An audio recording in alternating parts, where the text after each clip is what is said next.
जय हिंद दोस्तों। कार चलाना सीखो साधारण तरीके से 10 मिनट में। मैं आपको 10 मिनट का समय लूंगा और 10 मिनट में पूरी प्रक्रिया आपको समझा दूंगा किस तरह से आपको कार चलाना है, सीखना है। सुलभ तरीका बताऊंगा, आसान तरीका बताऊंगा, सिंपल तरीका बताऊंगा। उस तरीके को आपको फॉलो करना है और कुछ भी नहीं करना है। टेंशन फ्री होकर के कार चलाना सीख जाओगे, बिना किसी की मदद के, बिना किसी ड्राइवर के साथ के या बिना किसी ट्यूटर के। आप जो तरीका मैं बताने वाला हूँ स्टार्ट करते हैं। देखिए दोस्तों, कार चलाना कोई बहुत बड़ा काम नहीं है, बहुत आसान और सिंपल सा तरीका है, साधारण सा तरीका है। 3-4 चीज़ें आपको मालूम होना चाहिए। मेन कार चलाने में 4 चीज़ों का बहुत ज़्यादा योगदान होता है, 5 चीज़ों का। बाकी तो सब आप ऑटोमेटिक सारी चीज़ें सीख जाओगे, इसका कोई लेना देना नहीं है। बाकी बहुत सारे जो फंक्शन है वो भी आप सीख जाओगे। तो अब आपको क्या करना है कि सबसे पहली बात तो ये है कि उन 5 चीज़ों के बारे में जानकारी एकत्रित कर लेना है। एक दिन पहले, जिस दिन आपको कार सिलेक्ट चलाना सीखना है, उससे एक दिन पहले एक चीज़ और भी आपको सीखना है। आपको ढूंढना है, पता करना है कि आपके शहर के अंदर, गांव के अंदर, जिस भी जगह आप रहते हैं वहां पर एक सुनसान सड़क कौन सी है या सुनसान मैदान कौन सा है। ये आप सिलेक्ट करके रख लें। मैं आपको बिल्कुल तरीका बता रहा हूँ, समझ जाएंगे आप। अब आपको क्या करना है कि वो सिलेक्ट आपने कर लिया है। अब सिलेक्ट करने के बाद में आपको तो कार चलाने याद नहीं है, आपके घर से वो दूर हो, मान लो मैदान दूर हो, ग्राउंड दूर हो या सड़क दूर हो, तो आपको क्या करना है कि कोई से भी आपके जान पहचान वाले आदमी को, जिसको ड्राइविंग याद है, उससे बोलिए कि आपकी गाड़ी को वहां पर वो छोड़ के आ जाए, जहाँ सुनसान सड़क है या फिर सुनसान मैदान है। अब आपने क्या करना है, वहां पर आपकी गाड़ी पहुंच गई। सवेरे से आप प्रैक्टिस शुरू करेंगे, सवेरे से ही आपको ये काम शुरू करना है। उससे एक दिन पहले की जो जानकारी है वो मैं बता देता हूँ कि आपको क्या जानकारी प्राप्त करनी है। स्टीयरिंग के बारे में जानकारी लेना है कि स्टीयरिंग को किस तरह से पकड़ते हैं, कहाँ से पकड़ते हैं। 20 सेंटर से पकड़ते हैं, मैं ही बता देता हूँ आपको। 3 बजे वाली पोजीशन में पकड़ना है, इस तरह से स्टीयरिंग को पकड़ना है। यहाँ से नहीं पकड़ना है, यहाँ से भी नहीं पकड़ना है। स्टीयरिंग को पकड़ने का तरीका आपको मैंने बता दिया है। गियर लीवर आपका पता होना चाहिए कि गियर लीवर कहाँ पर होता है, और गियर में कार के अंदर टोटल कितने गियर होते हैं ये आपको पता होना चाहिए। टोटल 5 गियर कार के अंदर होते हैं। जो छठा होता है वो रिवर्स का गियर होता है, ये बात आपको ध्यान रख लेनी है। नीचे एक्सीलेटर होता है, क्लच होता है और ब्रेक होता है, ABC जिसे बोलते हैं। जो सीधे पैर का इस्तेमाल होता है, जो 2 चीज़ें सीधे पैर से चलती है पंजे से, एक तो होता है एक्सीलेटर और दूसरा होता है ब्रेक। क्लच पर एक ही पैर काम करता है और वो उल्टा पैर काम करता है। ये चीज़ें आपको समझ में आ चुकी होगी। ये इतनी चीज़ों को आपको याद रखना है। बाकी आपको कुछ भी याद नहीं रखना है, बाकी आपको वक्त सारी चीज़ें सिखा देगा भविष्य में। ये चीज़ें आपने समझ ली, आपको कार चलाना याद हो गई। अब आपको बात करनी है कि ये जो है, आपके कार के पास में, आपकी जो भी आपके पास कार है उसके बारे में समस्त प्रकार की जानकारी आपको प्राप्त कर लेनी है। जैसे कहने का मतलब ये है कि हवा ठीक ठाक है कि नहीं है, गाड़ी में स्टेपनी वगैरह है तो नहीं है, नहीं तो आप परेशान होंगे। अब आपने ये चीज़ें चेक कर ली है, ये सारी चीज़ें आपने देख चुके हैं। आपने क्या करना है, अब आपको वहाँ पर जाना है जहाँ पर आपकी गाड़ी खड़ी है, मैदान में या सड़क पर। बिल्कुल वहाँ पर कोई भी नहीं होना चाहिए, आप और आपकी गाड़ी और वो मैदान या फिर वो सड़क। अब आपने क्या करना है कि गाड़ी के अंदर एकदम बिल्कुल एकदम कूल पोजीशन में बैठ जाना है। अब आप बैठ चुके हैं गाड़ी के अंदर। अगर मान लीजिए कि आप लंबे हैं तो गाड़ी की सीट आगे पीछे कर सकते हैं। इसके नीचे, यहाँ सीट के नीचे ही एक लीवर लगा रहता है, एक हैंडल होता है, उससे आगे पीछे कर सकते हैं।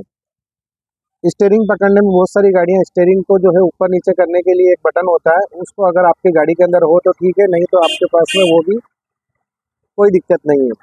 आप गाड़ी का सीट एडजस्टेबल कर लें, अपने पैर का हिसाब किताब देख लें कि पैर टकरा तो नहीं रहे हैं, क्योंकि आपके पैर दुखने लग जाएंगे अगर आप गाड़ी में सीट आपने एडजस्ट नहीं करी। तो आगे पीछे करके अपने जहाँ जहाँ आपको, जिस तरीके से आप कंफर्ट जोन में हो, जिस तरह से आपको लगे कि हाँ मैं अब सही पोजीशन में बैठा हूँ और सारी चीज़ें मेरे नियंत्रण में है, कंट्रोल में है, तो आप आसानी से कार चलाना सीख जाएंगे। अब आप यहाँ बैठ चुके हैं सीट पर, ड्राइविंग सीट पर आप आसानी से बैठे हैं, और बैठने के बाद में आपने क्या करना है कि गाड़ी को, चाबी को लगाना है। चाबी लगाने का तरीका भी आपको सिंपल सा, या राइट हैंड की तरफ होता है, सिंपल चाबी लगाना है। चाबी की 4 स्टेप होती है। चाबी को स्टार्ट करने से पहले एक तो लॉक खोलने के लिए, जैसे ये स्टीयरिंग लॉक है, स्टीयरिंग लॉक खोलने के लिए ये जब तक हम इसको ऐसे नहीं करेंगे स्टीयरिंग लॉक नहीं खुलेगा। चाबी लगाने के बाद में इसको एक बार ऐसे ऐसे करेंगे यहाँ से हाथ से, स्टीयरिंग लॉक खुल जाएगा।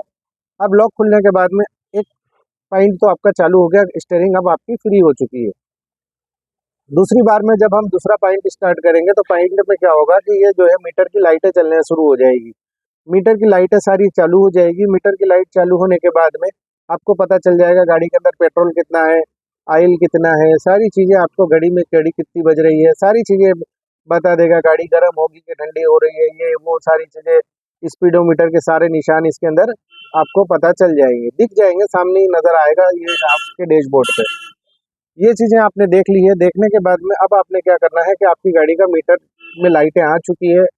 अब आपने क्या करना है कि सबसे पहली बात तो ये है कि अगर गाड़ी हैंड ब्रेक पर रखी हो तो हैंड ब्रेक नीचे उतार देना है। हैंड ब्रेक अगर नीचे उतार दिया, अब आपने क्या करना है, हैंड ब्रेक आप नीचे उतार चुके हैं। अब आपको बिल्कुल इस बात का ध्यान रखना है कि आपको जब गाड़ी स्टार्ट करेंगे तो स्टार्ट करने से पहले जो लास्ट पॉइंट है तीसरे नंबर का, जब हम चाबी घुमाएंगे तो तीसरे नंबर का जो पॉइंट है उस पॉइंट को जब हम घुमाएंगे, घुमाने से पहले आपने ध्यान रखना है कि क्लच जो है वो उल्टे पाँव से दबेगा, यानी कि लेफ्ट पैर से दबेगा। लास्ट पैर से दबाने के बाद में उसको पूरे नीचे तक पुश कर दें आप। पुश करने के बाद में आपने क्या करना है, जैसे ही आपने पुश करेंगे तो गाड़ी न्यूट्रल पोजीशन में हो जाती है। आपकी गाड़ी अगर गियर में है तो भी कोई दिक्कत नहीं है, फर्स्ट गियर में होना चाहिए। अगर गियर में नहीं है तो न्यूट्रल में होगी, तो न्यूट्रल में या सेकंड में या फर्स्ट में हो तो आप पहले उसको न्यूट्रल कर लें या फिर फर्स्ट गियर में ले लें। आप ये देख लें कि ये आपको पोजीशन, ये आप देख लेना कि गाड़ी जो है फर्स्ट गियर में आ चुकी है या न्यूट्रल गियर में है। दोनों कंडीशन में से आपको गाड़ी को उठाना है। सेकंड गियर की पोजीशन में से नहीं उठाते हैं कभी भी।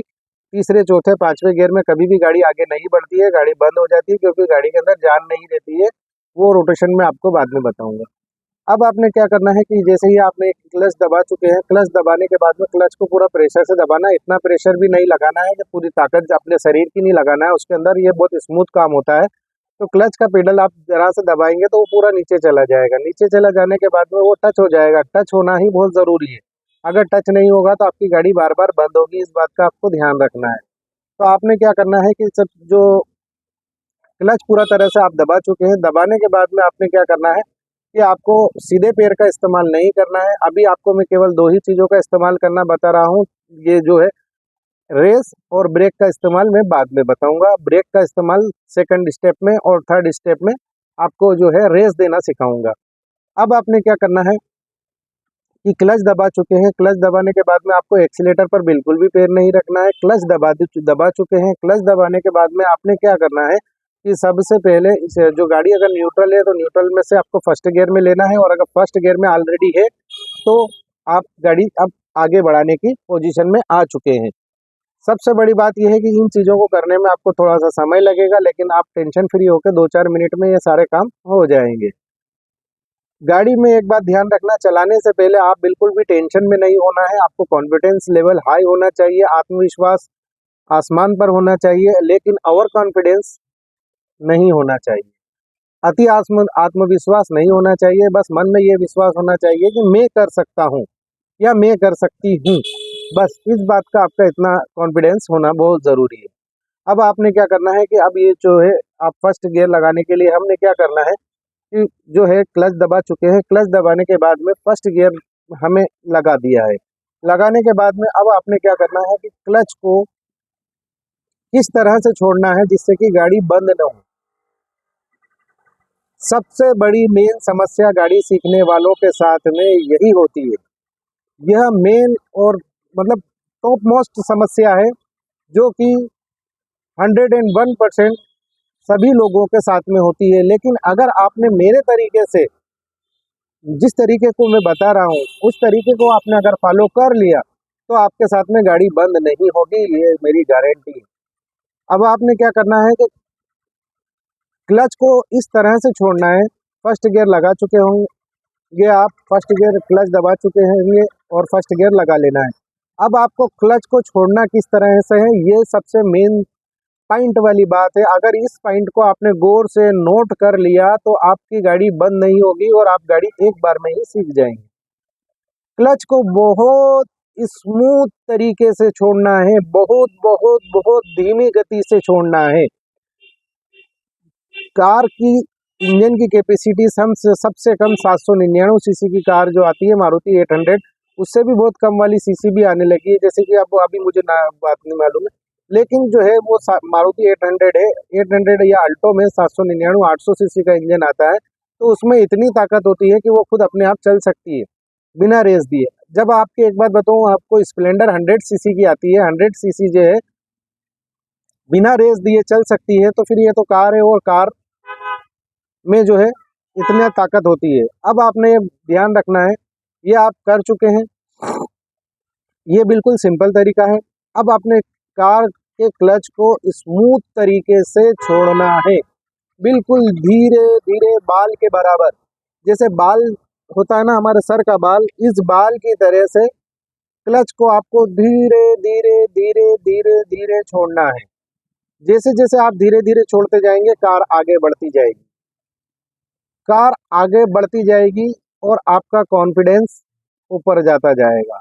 इस बात का ध्यान रख लेना। एक बार में आपकी कार अगर बंद नहीं हुई, तो आप उसी बार में आप कार चलाना सीख चुके होंगे।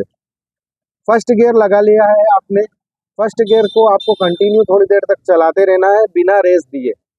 बीच बीच में अगर कभी आपको ब्रेक लगाने की प्रैक्टिस करना है, तो ब्रेक क्लच को दबा करके पहले पूरा क्लच दबाया जाएगा, उसके बाद में ब्रेक लगाया जाएगा। इस बात का ध्यान रखना। सेकंड पोजीशन में आपको बता चुका हूँ, ब्रेक का इस्तेमाल जब भी करें, जब पहले आप क्लच पूरा दबाएं, उसके बाद में ब्रेक का इस्तेमाल करेंगे तो गाड़ी आपकी बंद नहीं होगी।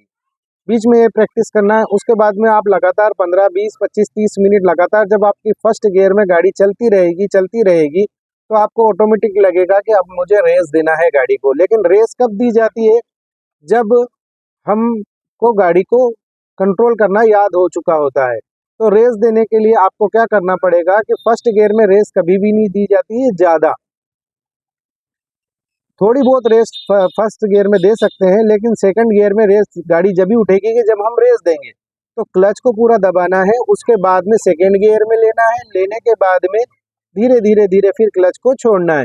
ऐसे करते करते आपकी प्रैक्टिस बढ़ती जाएगी, और जितना आप प्रैक्टिस करेंगे परफेक्ट बन जाएंगे। इस बात की मैं आपको वचन देता हूँ, गारंटी देता हूँ।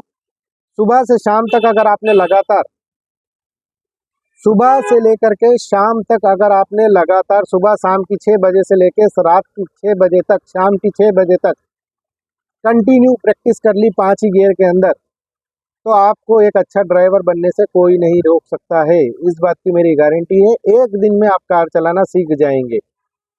मैं फिर कहता हूँ, प्रैक्टिस करने वाला परफेक्ट आदमी बनता है। अभ्यास करेंगे तो पारंगत बनेंगे, बिना अभ्यास के कुछ भी नहीं हो सकता है। जितना आप प्रैक्टिस करेंगे उतना आप परफेक्ट बनेंगे, उतने आप पारंगत होंगे। तो आपको प्रैक्टिस करना बहुत ज़रूरी है। ड्राइविंग स्कूल वाले 20 मिनट सिखाते हैं, कार 20 मिनट, ठीक है, या 30 मिनट सिखाते हैं, और दिन भर में होते हैं 720 मिनट। आप ध्यान रखना, इस बात को आप नोट करो लो।